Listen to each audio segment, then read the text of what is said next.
Ibu bapak saudara, tema kita itu adalah tidak selamanya terpinggirkan.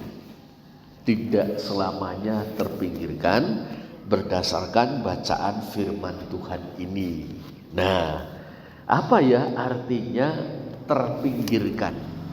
Wah, dalam masyarakat, ibu bapak saudara, juga kadang-kadang dalam komunitas itu seringkali ada orang atau bahkan orang-orang yang terpinggirkan, tidak dianggap, ada atau tidak ada, gak penting. Nah, ini yang paling ringan orang yang terpinggirkan itu.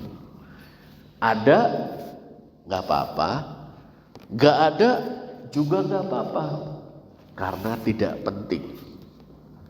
Ada juga orang terpinggirkan itu yang lebih berat itu. Ada moga kok orang ini ada gitu loh. Lalu tidak ada, syukur, lebih baik dia tidak ada. Nah, ini jenis yang kedua ya. Kalau yang pertama ada nggak ada artinya, nggak ngepek kalau anak-anak sekarang mengatakannya. Yang kedua itu, kalau ada disesalkan, kalau tidak ada disyukuri. Yang paling berat adalah ya ada tapi dinajiskan, dianggap najis, dianggap bukan hanya tidak ada artinya, tapi juga dibenci dan disingkirkan. Gak pantas orang ini ada bersama-sama dengan kita, gak pantas dia kumpul-kumpul dengan kita. Nah, ini bapak saudara, itu dalam masyarakat seringkali ada orang-orang yang diperlakukan seperti itu. Ada tidaknya dianggap tidak penting, ada dianggap menyebalkan, tidak ada disyukuri, atau bahkan dianggap tidak pantas ada di tengah-tengah kita, komunitas atau masyarakat. Nah, inilah yang kita baca dalam kitab suci pada hari ini tentang Matius dan teman-temannya, dan tentang seorang perempuan yang menderita sakit pendarahan selama 12 tahun. Ibu bapak saudara, orang Yahudi itu karena begitu fanatiknya beragama sampai menganggap orang-orang tertentu itu sebagai orang-orang yang dibenci Tuhan, dan karena itu mereka ikut membencinya. Ini dia. Jadi orang macam Matius pekerjaannya pemungut cukai, tukang menarik pajak. Ini Matius ini sebetulnya posisinya itu agak beda dengan Zakheus yang juga pemungut cukai. Kalau Zakheus itu bosnya para pemungut cukai. Matius itu golongan anak buah yang memunguti pajak secara langsung dari rakyat. Nah, nanti pajaknya disetorkan kepada bos itu nanti menyerahkannya kepada pemerintah Romawi.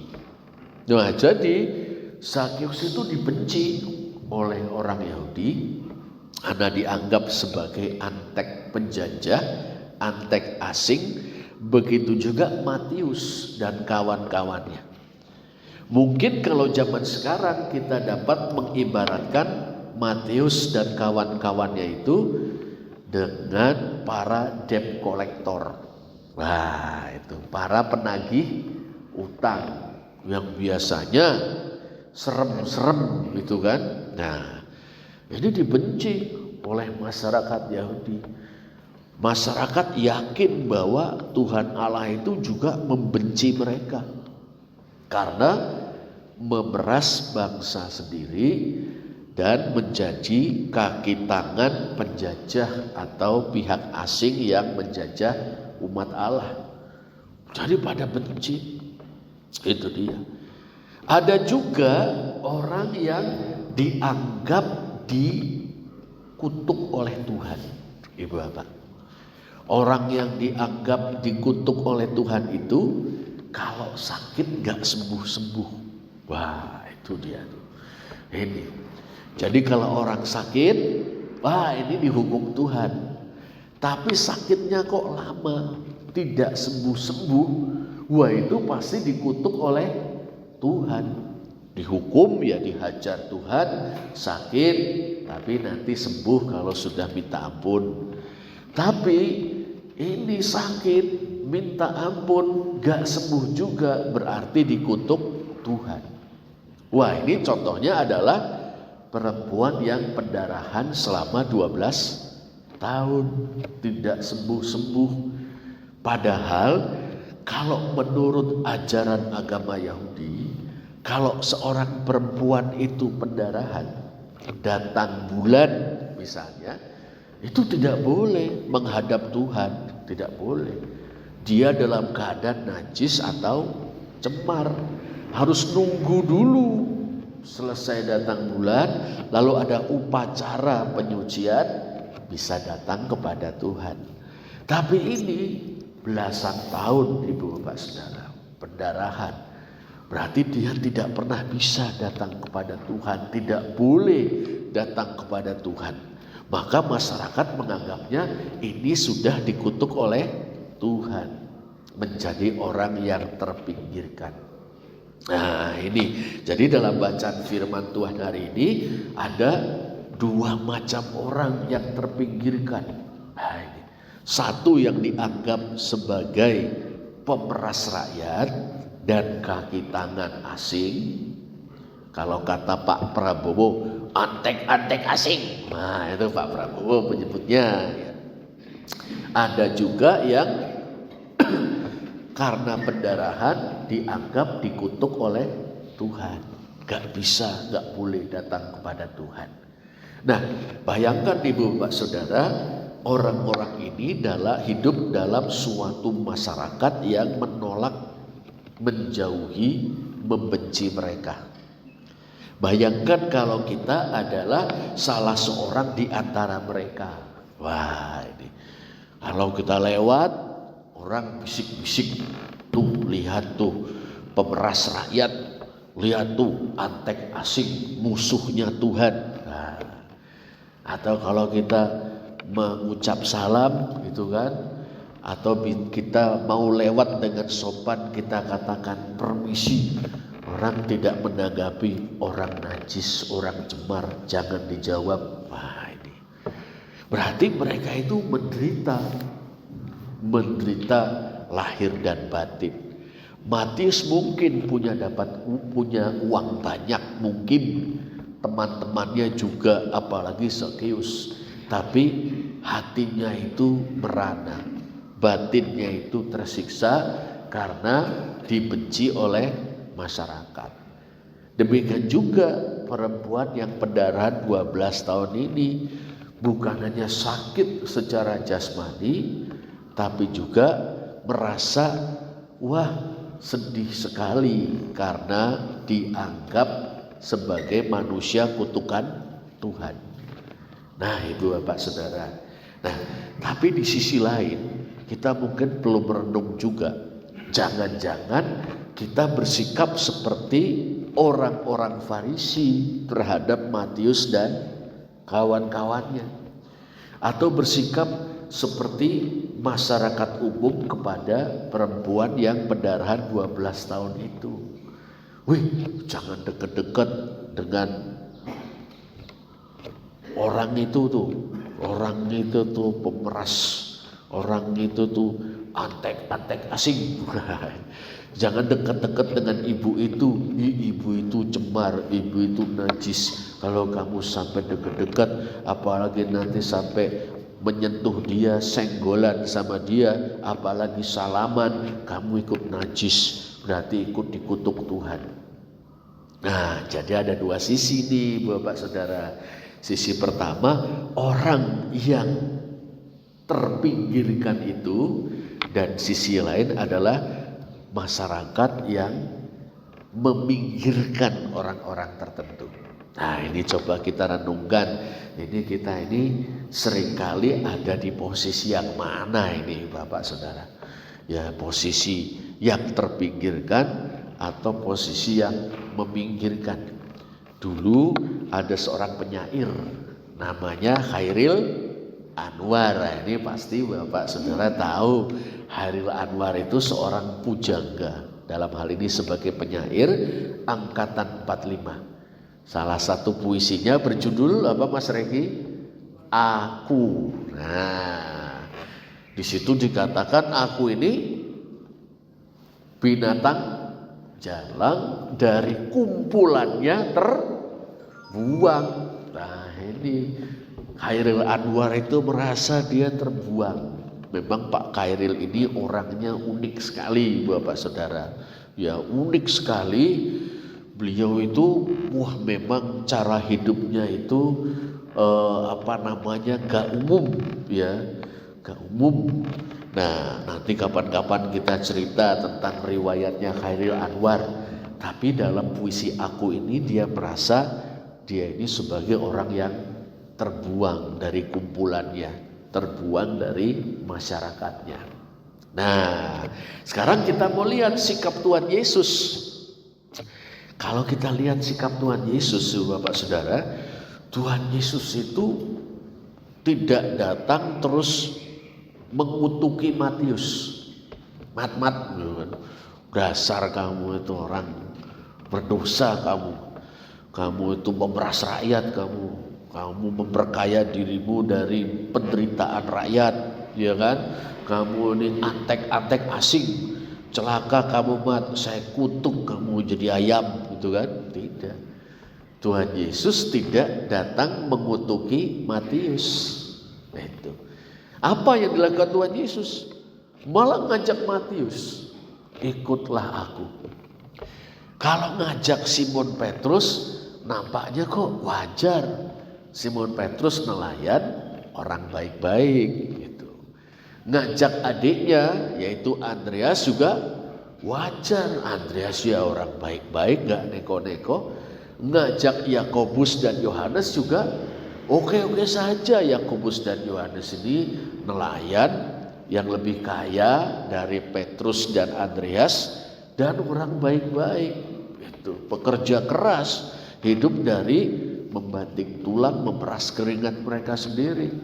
Tapi Matius, barangkali orang mulai bisik-bisik, tuh lihat Yesus itu. Kalau kita membayangkan Yesus itu gondrong dan brewok, mungkin bisik-bisiknya begini, tuh lihat Mas brewok, Mas gondrong ngajak-ngajak Matius. Apa itu orang kayak gitu kok diajak? Bukan hanya itu, malah Tuhan Yesus itu makan di rumahnya Matius. Wah, buat orang-orang yang sengit gini, loh, Matius itu orang gak bener. Dia dapat uang dari hasil kerja yang gak bener. Dia membeli makanan, minuman itu dari cara yang gak bener. Itu haram. Makan di rumah Matius, makan makanannya Matius, minum minumannya Matius, berarti makan minum makanan haram, minuman haram. Tuhan Yesus santai. Kalau kita membaca itu dalam ayat yang ke-10, ya, Tuhan Yesus makan di rumah Matius. Gitu dia. Makan malah. Itu. Bukan hanya itu, teman-temannya Matius pada datang, Bapak Saudara. Teman-temannya pada datang. Itu. Bahwa para pemungut cukai dan orang berdosa makan bersama-sama dengan Tuhan Yesus dan murid-muridnya. Wah, rumah Matius itu kebak dengan Tuhan Yesus, murid-muridnya serta teman-temannya Matius. Kita dapat membayangkan rumah Matius cukup besar. Pada datang. Nah, itu dia. Biasanya yang datang itu ya teman-temannya saja. Itu. Sesama pemungut cukai. Sekarang ada Tuhan Yesus dan murid-muridnya pada makan semua. Dan bagi orang Yahudi, Bapak Saudara, makan bersama itu punya makna yang mendalam. Artinya, saya menerimamu sebagai sahabat, saya menerimamu seperti saudara sendiri, Ibu Bapak Saudara. Seperti kaum kerabatku sendiri, dulure dewe. Nah, ini dia. Itu arti makan bersama. Itu. Nah, jadi Tuhan Yesus dengan makan bersama Matius dan kawan-kawannya pemungut cukai itu, Tuhan Yesus itu secara tersirat menyatakan, kamu itu teman-temanku, boloku, dulurku, bolo dewe. Yuk makan-makan. Bapak Saudara. Nah, berarti suatu penerimaan kepada orang yang terpinggirkan. Itu. Orang lain menjauhi, bahkan mencibir, mengutuki Tuhan Yesus. Yuk kamu tuh boloku, dulurku, sahabatku malah. Yuk kita makan-makan. Di situ ada suatu pesan yang sangat indah ya, tentang tangan Allah yang terulur merangkul orang berdosa. Secara tersirat maupun jelas Tuhan Yesus menyatakan Allah kepada manusia, menyatakan isi hati Allah kepada manusia berdosa. Ini dia. Yang terpinggirkan tidak dijauhi, yang terpinggirkan tidak dikutuki, tidak dimusuhi. Kamu memang orang berdosa, betul, tapi kamu itu juga sasaran kasih Allah, sasaran rahmat atau belas kasihan Allah. Yuk sini. Tujuannya supaya mengalami pertobatan setelah hatinya disentuh oleh kasih Allah. Ini Bapak Saudara. Ini. Jadi Tuhan Yesus dengan merangkul mereka sedang menyentuh hati mereka dengan kasih Allah. Kamu manusia berdosa, memang rusak, memang jahat, memang kamu itu gak ada benernya. Oke, tapi aku merangkulmu, jadilah sahabatku, aku mengasihimu, terimalah kasih Allah yang menyelamatkan. Maka Tuhan Yesus mengatakan, aku datang itu untuk memanggil orang berdosa. Tujuannya apa? Supaya dengan disentuh hatinya dengan kasih Allah, orang berdosa itu kemudian bertobat, meninggalkan kehidupan yang lama, yang jahat, yang berdosa itu. Nah ini Bapak Saudara. Nah orang-orang Farisi malah jengkel. Wah apa itu, malah ngerasani Tuhan Yesus ya. Tuh lihat tuh gurumu tuh malah lesehan, malah angkringan dengan orang-orang berdosa itu. Apa itu? Tuhan Yesus bilang, bukan orang sehat yang memerlukan dokter atau tabib, melainkan orang sakit. Nah ini suatu sindiran. Sebenarnya siapa sih yang tidak sakit di hadapan Allah? Siapa sih yang tidak berdosa di hadapan Allah? Semuanya berdosa. Tapi di antara orang berdosa ada orang yang merasa berdosa, ada yang tidak merasa berdosa, malahan merasa benar dan merasa berhak untuk menghakimi orang lain. Nanti dia pakai perbandingan, wah jelek-jelek begini, aku rajin sembahyang, rajin kebaktian. Wah elek-elek begini, aku selalu memberi persembahan, aku selalu membaca kitab suci gitu kan. Tapi kalau begitu apa berarti kita bukan orang berdosa? Kalau begitu apakah kita berhak untuk menganggap orang lain itu dikutuk oleh Tuhan? Nah, dan kita jadi gak seneng ketika Tuhan mengulurkan tangan kepada orang itu. Mestinya Tuhan, Engkau mengulurkan tanganmu kepada orang berdosa, kepada dia. Ulurkan juga tanganmu kepadaku Tuhan, supaya aku sembuh dari penyakit-penyakit rohaniku, supaya aku sembuh dari penyakit-penyakit yang bersarang di dalam hati dan pikiranku, supaya aku ini juga ditahirkan, disucikan, diampuni, supaya aku ini juga dibersihkan dari segala dosa. Nah, ini Bapak Saudara. Begitu juga perempuan yang 12 tahun pendarahan. Ini gak ada orang yang mau dekat-dekat dengan perempuan seperti itu, Ibu Bapak Saudara. Karena aturannya dalam agama Yahudi, perempuan yang pendarahan itu najis. Tidak boleh sembahyang, tidak boleh berdoa, tidak boleh datang kepada Tuhan, tidak boleh itu. Nah kalau begitu gak boleh juga orang tuh dekat dengan perempuan yang sedang pendarahan. Itu dia, sedang datang bulan misalnya itu. Bahkan kalau habis melahirkan pun itu harus dilihat dulu. Kalau yang dilahirkan itu anak laki-laki, maka selama 33 hari seorang perempuan itu dinyatakan najis atau cemar. Kalau yang dilahirkan itu anak perempuan, 2 kali lipat masa cemar atau najisnya 66 hari. Gak boleh didekati. Suaminya juga tidak boleh nyenggol-nyenggol atau sun. Tidak sun ya mbak gitu. Gak boleh. Sini mami, papi cium sebentar. Gak boleh, najis papi. Lah ini kok malah 12 tahun pendarahan tidak berhenti-berhenti. Gak ada yang mau mendekati. Tapi perempuan ini kok ya dalam tanda petik nekat, Ibu Bapak Saudara. Nekatnya gimana? Ngikutin Tuhan Yesus. Ngikutin Tuhan Yesus dengan susah payah itu. Karena tentu dia lemah sekali badannya, karena terus-menerus pendarahan. Itu. Dan dulu saya kira belum ada sangobion, belum ada ya Bapak Saudara. Belum ada itu.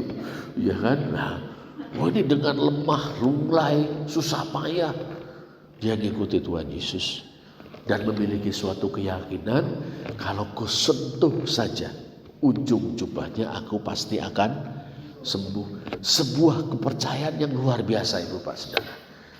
Kok bisa disebut luar biasa? Sosok Yesus ini wujudnya kan manusia Ibu Bapak Saudara. Tapi siapa yang bisa menyucikan, mentahirkan, membebaskan seseorang dari kenajisannya, mentahirkannya, kalau bukan Allah sendiri? Itu Ibu Bapak Saudara. Itu. Jadi dia melihat sosok Yesus dari Nazaret ini bukan semata-mata sebagai manusia biasa yang terkenal, tapi meyakini Allah ini, Allah sendiri ini yang sedang berjalan di antara manusia. Dan Allah saja yang bisa mengangkat kenajisanku, yang bisa mentahirkanku, bisa menyucikanku, bisa memulihkanku. Aku pegang ujung jubahnya. Benar Ibu Bapak Saudara, dia sembuh, pendarahannya berhenti, dia tahir kembali. Dan Tuhan Yesus tahu tentang hal itu, mengucapkan kalimat yang sangat mengharukan dan meneguhkan hati. Tuhan Yesus mengatakan, teguhkan hatimu, hai anakku. Wah, Tuhan Yesus menyebut perempuan itu anakku, Ibu Bapak Saudara. Anakku, suatu pantulan dari kasih Bapa, Allah Bapa sendiri kepada kita orang berdosa. Anakku. Tuhan Yesus terus mengatakan, imanmu telah menyelamatkan kau. Bukan hanya menyembuhkan Bapak Saudara, bukan hanya menyembuhkan dia, Tapi lebih dalam daripada itu, menyelamatkan. Anakku, imanmu telah menyelamatkan engkau. Kamu percaya kepadaku, beriman kepadaku, imanmu itu bukan hanya menyembuhkanmu, tapi menyelamatkanmu. Dia tidak lagi terpinggirkan. Dia sudah menjadi seorang manusia yang tahir. Tidak lagi berada di pinggiran, tapi ada di tengah-tengah masyarakat, tidak lagi terpinggirkan. Ibu bapak saudara, kita belajar banyak hal sebetulnya dari dua kisah ini. Yang pertama, kita belajar tentang empati, ibu bapak. Apa tuh empati ya? Empati itu suatu kemampuan untuk turut merasakan kesusahan, penderitaan dari orang-orang yang susah atau menderita. Itu kita belajar terutama dari Tuhan Yesus ya. Tuhan Yesus tidak menjauhi orang-orang yang terpinggirkan, tidak memusuhi mereka, tidak mengutuki mereka, tidak. Tuhan Yesus berempati dengan kesusahan mereka. Matius mungkin banyak duit, teman-temannya mungkin banyak duit dari hasil pekerjaannya, tapi hati mereka merana, hati mereka sedih sekali karena dijauhi dan dibenci oleh masyarakat. Tuhan Yesus turut merasakannya. Tuhan Yesus bisa merasakannya. Demikian juga perempuan yang pendarahan itu sangat sedih, sakit lahir dan batin. Matius CS masih mending, sehat, punya banyak duit, tapi dibenci orang. Perempuan ini sakit, gak sembuh-sembuh. Sedihnya dijauhi orang, dianggap najis, dikutuk Allah. Tuhan Yesus turut merasakan kesusahan, penderitaan, lahir batin, kesedihan, dan kesakitan perempuan tersebut. Demikian juga Tuhan Yesus terhadap kita, ibu saudara. Jangan sampai kita menganggap ada di antara kita yang dibuang oleh Tuhan, Jangan sampai ada di antara kita yang menganggap kita dipinggirkan oleh Tuhan. Dalam kesusahan kita ada yang berempati dengan kita. Terutama sekali siapa? Tuhan Yesus. Maka ada lagu rohani yang mengatakan, beritahu Yesus. Jika hatimu susah, beritahu Yesus. Jika engkau sedang menderita, bicara kepada Yesus. Dia berempati kepada kita. Tapi juga jangan lupa, kita perlu belajar juga berempati kepada orang-orang yang sedang menderita, yang sedang susah. Berempati. Mungkin kita tahu dia orangnya gak bener, sekarang susah, kapok. Jangan. Berempati. Mendoakan, memohonkan anugerah Tuhan. Syukur-syukur dia dapat pertolongan Tuhan, bahkan diselamatkan, diubahkan hidupnya. Jangan dimusuhi, jangan dibenci. Itu pelajaran pertama. Pelajaran kedua, kita boleh senantiasa meyakini ada juru selamat yang selalu membuka tangannya lebar-lebar menyambut kita. Betapapun keadaan kita, betapapun Tuhan saya ini banyak dosa, saya ini banyak dosa, banyak sekali bohong saya, banyak tipu-tipu, banyak perkataan saya menyakiti orang lain itu banyak Tuhan. Belum lagi pikiran saya ini juga macam-macam, pikiran yang jahat, pikiran yang kotor, hati yang penuh kebencian. Tuhan, masa sih engkau mau menerima saya? Oh iya, Tuhan mau. Barang siapa datang dengan tulus hati kepada Tuhan, percaya kepada Tuhan, sungguh-sungguh hatinya, tidak akan dibuang oleh Tuhan. Tuhan Yesus berjanji dalam Yohanes pasal 6, Beliau mengatakan, barang siapa datang kepadaku, ia tidak akan ku buang.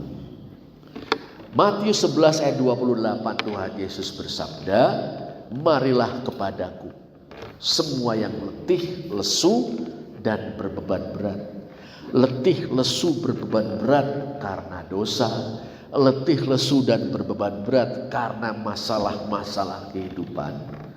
Datanglah kepadaku, semua tanpa terkecuali, diundang.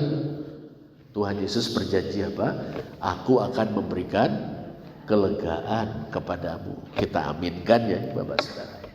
Nah, inilah pesan firman Tuhan yang boleh kita pelajari dalam kebaktian minggu kedua setelah Pentakosta ini. Kiranya kita boleh makin mantap dalam iman kepada Tuhan Yesus, makin mantap dalam pengharapan kepada Tuhan Yesus, dan makin dilimpahi cinta kasih-Nya sehingga kita dapat mengasihi sesama kita, berempati dengan orang-orang yang mungkin hari ini sedang merasa terpinggirkan, baik dalam masyarakat maupun dalam komunitas kita. Tuhan Yesus memberkati Bapak Saudara semua. Amin.